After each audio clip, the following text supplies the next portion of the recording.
700 times in the clip and bleep it out. And everyone's cool because it's a Disney Channel. Ramona and Matt are here to play, and they've got signs to prove it, guys. All right, here we are. We ready? First up, Zion Williamson has wasted no time in throwing down dunks during the preseason. When asked by ESPN's Eric Woodyard if he's going to participate in this year's dunk contest, he said he's a, quote, game time decision. Matt, BS or real talk?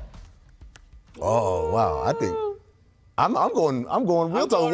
Why do you think it's BS? Why game time? You know he's going to be in the dunk contest. I don't know anything anymore, man. There was a time when you look at him. Dunk contest. I definitely think hopefully him, Levine, Aaron Gordon, and maybe one more jumper. And I think it'll be probably one of the better dunk contests we've seen in a while. But I think he's definitely going to be in. I think he's going to be in, but I think there is going to be a real talk about whether he will. I mean, he should be in there. I will be disappointed if he's not in there, but this is also a guy they shut down for the summer pretty quick, that they have put basically in bubble wrap because they don't want him to get hurt or overused.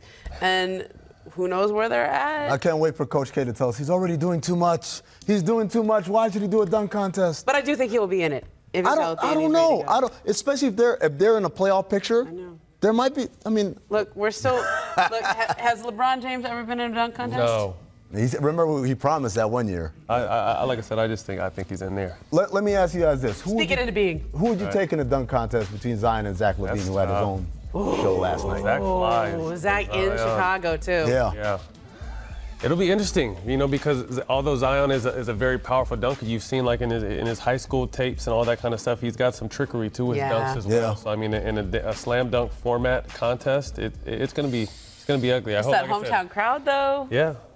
He's gonna probably have the Jordan jersey underneath everything and dunk from the free throw line. He can windmill from the free throw line, by the way. Zach LaVine can. He wipes with the one hand. The only thing I ask is no gimmicks. Just go out there and dunk. I don't need a plane out there or a microphone or something. Gimmicks have got corny, haven't they? Just go out there. Just go and dunk. You guys are good at it. Just do it. All right. Next up, the reigning MVP Giannis Antetokounmpo saw his first preseason action Wednesday night. The Greek Freak showed little signs of rust and was dunking all over the Utah Jazz, as we showed you earlier in the show. Giannis finished with 22 points in 21 minutes of action. After the game, Giannis told The Athletic, quote, "A lot of my teammates were talking to me and told me to relax a little bit. It's your first game. You're going to be rusty. But it doesn't matter how rusty you are skill-wise. You can always put in the effort," right? Ramona, the Bucks thinking that Giannis needs to chill. Is this BS or real talk? Oh, yeah. Let's do it. Yeah? All right. This one's easy, right? It's a preseason game. It's early. Yeah, that's what they're saying. But that's how he's wired. That's how he got to be the MVP in the first place. One speed. And like we said earlier, I mean, oddly enough to think that an MVP has more to prove. And like I said, I think there's going to be a major chip on his shoulder this year, and he's going to have an amazing season this year. Look, they didn't win last year. He didn't have the kind of World Cup that he wanted internationally. I think that he's heard the criticism that he doesn't shoot well from the outside. He's heard all of that. And he's got something to say about it. How did Conley get matched up on him right there? That's just not fair. That switch. Poor Mike. That's when you yell, "Where the hell at?" How likely do you think it is that he repeats his MVP? He doesn't have the narrative anymore. And I think, the Bucks were such a great story last year. He was such a great story. But it's kind of like Steph, right? When Steph started winning MVPs, it was like every year he does that, you expect that of them. So it's going to be hard for him to top what he did last year. It's going to be hard for Milwaukee to top. And there's so many other teams out west and so many other stars that have that narrative set right up. Let me ask you this, because you brought this up earlier. How often can we talk about an MVP who's got so much more room to grow? What if he comes back and he's shooting threes? Not great, but definitely decent enough where you have to respect it. Matt? I mean, I definitely think he's in the mix along with, I think Steph is going to have some vengeance this year. I think James is obviously going to be James, LeBron, and AD. So I think it's going to be a 5-horse race, and I think any of them have a great chance to win. Y'all keep forgetting about Joel Embiid. I'm with you on that. All right, next up, Kevin Love is the oldest player on the rebuilding Cavs and should be near the top of any players likely to be traded this season list, but says he's happy on his current team. He told Cleveland.com, quote, "I do want to be here. I always have. I say that knowing it's the NBA and it's a business. I think especially after seeing last year, the summer leading up to last year, and this summer, the changeover is like unprecedented, so you don't know what's going to happen." All right, guys, let's try to do this one all at the same time. BS or real talk? Oh, yeah. I love the unanimous BS. Matt, translate what Kevin Love is actually saying. He's just saying everything he should be, being politically correct, knowing Cleveland just gave him that big deal, 2 years ago.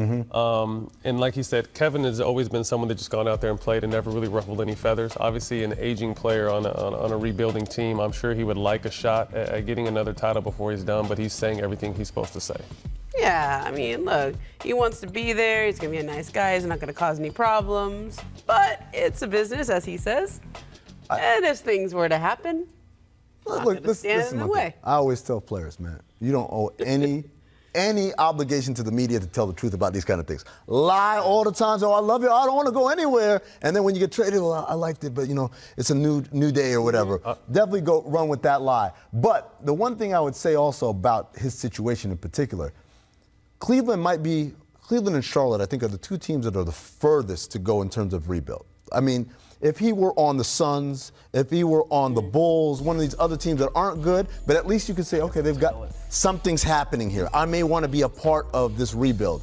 But right now in Cleveland, and this is not a knock at any of the young players they have on the team, but just it's not that caliber of player. There is no Kristaps Porzingis or Doncic or Trae Young or someone like that to get excited about. It's a lot of decent players, but they've still got some massive holes there. I'm sure it's hard to leave sunny Cleveland as well. Shout out to Joakim Noah. You ever want to go to Cleveland? Everyone want to do that for vacation? Who would be interested in Kevin Love? I mean, there's a lot of teams. Portland is one that you've frequently heard mentioned. Boston is another team that needs some front court help, obviously. So there's a lot of teams that I think on the list of like top 5 players most likely to get traded during the year. He's definitely on that list. He has a lot of years and money left on that deal, though, and he has not been healthy the last few years. So that makes it difficult to trade him, especially mid-season. You hit it on the head. I think a healthy Kevin Love can help anybody. You know, people forget how dominant he was, and although he's getting up there in years, was he 32, 33, around that age? He's still got a few more years, but I think his health is a big concern. But he can definitely, a healthy Kevin Love could help anybody. Yeah, I mean, Portland, I think, is the one interesting one because obviously he's from there, but they've kind of missed that third piece this whole time that CJ and Dame have been brought them to prominence, and they've had a lot of success, but they've just missed that third guy, and I think Kevin Love could be that. All right, Ramona, you got a flight to catch in San Francisco to cover tonight's Warriors preseason game against the T-Wolves. Thanks for joining us, and tell Steve Kerr to... We'll see what he says. Yeah, I want to hear what he has to say after his name was thrown out there a little bit. After the break, Matt and I will discuss the likelihood of Trae Young being an All-Star this year. Trae certainly thinks he has a chance. Keep it locked to The Jump. In the East. Yeah, that's what I'm saying.